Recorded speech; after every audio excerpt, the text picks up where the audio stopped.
कथा ब्रह्मांडनायकाची श्री स्वामी समर्थांची। भाग 10। श्री नृसिंह सरस्वती नौकेवर स्वार होऊन कर्दळी वनाकडे सरकत असताना त्यांच्या दर्शन व आशीर्वादासाठी साक्षात गंगा पाताळातून प्रकट झाली। त्यांचे चरण धुण्याचे सौभाग्य तिला लाभले। योगीराजांनी पाताळगंगेस आशीर्वाद दिला। श्री नृसिंह सरस्वतींची शेवंतीच्या फुलांची नौका कर्दळी वनाच्या किनाऱ्याला लागली व त्यांनी हळूवार जमिनीवर पाय ठेवला। आता ते पुन्हा आपल्या योगीराज रूपात दिसू लागले। त्रिशूळ व कमंडलू हाती आला। सूर्य डोक्यावर आला होता। योगीराजांनी चालण्यास प्रारंभ केला। सर्वदूर डोंगर दिसत होते। योगीराजांनी 6-7 डोंगर एका मागोमाग एक असे झपाझप पावले टाकत पार केले। आता थोडा पठाराचा भाग चालू झाला। पठाराच्या किनायास असलेल्या एका गुहेत विश्रांतीसाठी थांबले। ही गुहा योगीराजांना चिरपरिचित होती।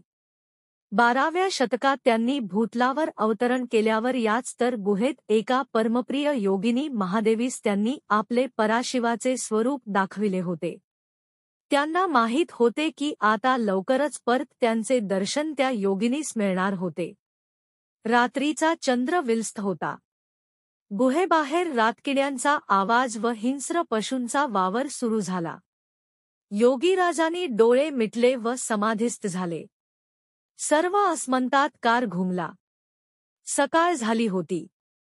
योगीराज गुहेबाहेर येऊन त्रिशूळ कमंडलू घेऊन पुढच्या निबिड अरण्यात निघाले। अरण्यात मोठमोठाले उंच वृक्ष, दगडधोंडे, काटे, गर्द झाडी होती। योगीराज झपाझप चालत तेव्हा त्यांचे तळवे जमिनीच्या वर 2 अंगुष्ठे तरंगत असत। त्यामुळे त्यांच्या चालण्याचा वेग अतिशीघ्र होता। जणू काही वायावर स्वार होऊन जात असत। आता जंगल अतिदाट झाले। सूर्याचा प्रकाशही जमिनीवर पोहोचण्यास धडपडत होता। योगीराज स्वच्छंदीपणे मार्गक्रमण करीत जंगलातील अंतर्भागात असलेल्या एका दरीजवळ आले। दरीत खाली उतरण्यास सुरुवात केली। वाटेत मोठे मोठे खडक व दलदल होती। त्या सर्वांना लील्या पार करून दरीच्या खालच्या बाजूस एक गुहा होती, तिथे पोहोचले। गुहा अगदी छोटी होती, परंतु वरून कुठून तरी प्रकाशाची मंद किरणे तेथे असलेल्या नैसर्गिक झरोक्यातून आत येत होती।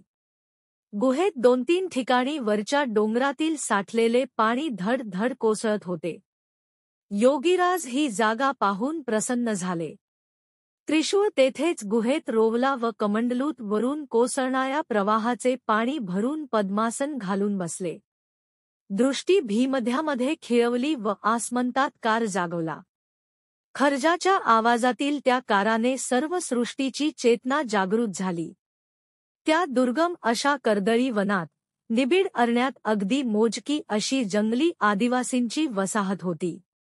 तिथे जंगली आदिवासी राहत असत। त्या आदिवासींच्या डेयातील पुरुष, बायका व लहान मुले सर्वच जणांना उपजीविकेसाठी शिकार किंवा काही इतर तत्सम कामे करावी लागत। त्या 3 मध्यमवयीन स्त्रिया होत्या, त्यांची नावे अरिहा, दिविजा व मोई अशी होती। नवरे मंडळी शिकारीस बाहेर पडली की ह्या तिघीजणी मध व फळे गोळा करण्यासाठी जंगलात जायच्या। तरिहा ही खूप धीट होती व जंगलातील वनस्पती तिला अचूक कळत। दिविजा ही थोडी भित्री परंतु अत्यंत प्रेमळ होती। या दोघींपेक्षा वयाने थोडी मोठी असलेले मोई, हिला जरा सर्वांपेक्षा वेगळीच आवड होती। जंगलात गेलेल्या वेळी कुठेतरी एका शांत जागी ती सत्र डोळे मिटून अंतरंगात बुडून जायची। अरिहा व दिविजा नेहमी तिला म्हणत, "हे काय तू आमच्याबरोबर येऊन काम सोडून असे काय बसतेस?" परंतु मोईकडे त्याचे उत्तर नसायचे। ती नुसतीच स्मित करून त्या दोघींबरोबर परत निघायची। एके दिवशी त्या तिघीजणी फळे व मध गोळा करत दरी जवळ आल्या। संध्याकाळची वेळ होती। त्यांना दरीतील खालील भागातून एक प्रकाशाचा झोत खालून वर आकाशापर्यंत सतत जात असलेला दिसला। मोईला तर काहीतरी विशेष स्पंदने पण जाणवत होती। त्यांची उत्सुकता वाढली, परंतु अंधार वाढू लागल्यामुळे त्या परतल्यानंतर मोईचे मन अस्वस्थ होते. तिला अजूनही ती स्पंदने सारखी जाणवत होती व ओढून घेत होती. दुसऱ्या दिवशी मोईने अरिहा व दिविजा सांगितले, आज आपण त्या दरीखाली उतरून तो प्रकाशाचा आकाशात वर जाणारा झोत कुठून येतो ते शोधायचेच. अरिहा लगेच तयार झाली, परंतु दिविजाला भीती वाटत होती. शेवटी इतर दोघींच्या दबावामुळे तिलाही हो म्हणावे लागले. तिघीजणी त्या दरीजवळ आल्या. अजूनही तो शुभ्र प्रकाशाचा झोत दरीतून वर आकाशात जातच होता. त्या दरी उतरू लागल्या. अत्यंत कठीण काम होते ते. दगड, धोंडे, काटे, दलदल या सर्वांतून सांभाळून चालावे लागत होते. मोईला एक प्रकारची अनामिक ओढ लागली होती व ती भरभर पुढे चालत होती. अरिहा व दिविजा पाठीपाठी चालत होत्या. दिविजाला तर वाटेतील असंख्य काट्यांनी दोन्ही हातांना, दंडांना टोचून टोचून हैराण केले होते. परंतु आता मोई ऐकायला तयार नव्हती. साधारण 2 तासांनी त्या तिघी दरीत उतरून प्रकाशाच्या झोताचे उगमस्थान शोधू लागल्या. तेवढ्यात अरिहाचे लक्ष त्या गुहेकडे गेले व तेथून तो प्रकाशाचा झोत वर जातोय असे दिसले. तिघी मैत्रिणी घाबरत घाबरत गुहेच्या तोंडाजवळ पोहोचल्या. बाहेरच्या सूर्यप्रकाशातून बराच वेळ चालून आल्यामुळे गुहेतील मंद प्रकाशात त्यांना काहीच दिसत नव्हते. तेवढ्यात गुहेच्या आतून योगीराजांनी प्रेमळ शब्दांनी त्यांच्याच आदिवासी भाषेत हाक मारली, महादेवी, आलीस का ग बये? तिघीजणी चपापल्या व पाहू लागल्या. अंधारात त्यांना फक्त हियांसारखे चमकणारे योगीराजांचे तेजस्वी डोळे दिसत होते. थोड्या वेळाने डोळ्यांना अंधाराचा सराव झाल्यामुळे गुहेत शिळेवर पद्मासन घालून बसलेले योगीराज दिसले. दिविजाला तर घाम फुटला होता. तिने अरिहाचा हात घट्ट धरून ठेवला होता. मोईने पुढे होऊन ताजी फळे व मध योगीराजांच्या समोर ठेवला व थोड्या धिटाईनेच विचारले, हे महात्मन, आपण कोण आहात? या दुर्गम ठिकाणी कसे? हा प्रकाशाचा झोत आपल्या गुहेतून का निघत आहे? योगीराज हसू लागले व म्हणाले, आक्का, सगळंच का तू विसरलीस? तिघींनाही योगीराज काय बोलताहेत ते कळत नव्हते. योगीराज सांगू लागले, मोई, तू पूर्वजन्मात 12व्या शतकात माझे पृथ्वीतलावरील अवतरणाच्या सुमारास एका राजघराण्यात महादेवी नावाची राजकन्या होतीस. तुला मुळातच परमात्म्याची आवड असल्याने तुझी संसारात इच्छा नव्हती. तरीही तुझा विवाह कौशिक राजाबरोबर झाला. तू संसाराचा त्याग करून योगिनी होऊन पराशिवाची म्हणजे माझ्या मूळ स्वरूपाची भक्ती करू लागलीस. मीच अल्लाह प्रभूच्या रूपात तुझा गुरु होऊन दीक्षा दिली व माझा शिष्य बसवण्णा याला तुला भेटवले. म्हणूनच तुझे नाव पुढे आक्का झाले. पुढे तू संन्याशी होऊन सर्व वस्त्रांचाही त्याग करून ह्याच श्रीशैल मल्लिकार्जुनाच्या सान्निध्यात असलेल्या कर्दळीवनात तुझ्या गुहेत राहून पराशिवात एक झालीस.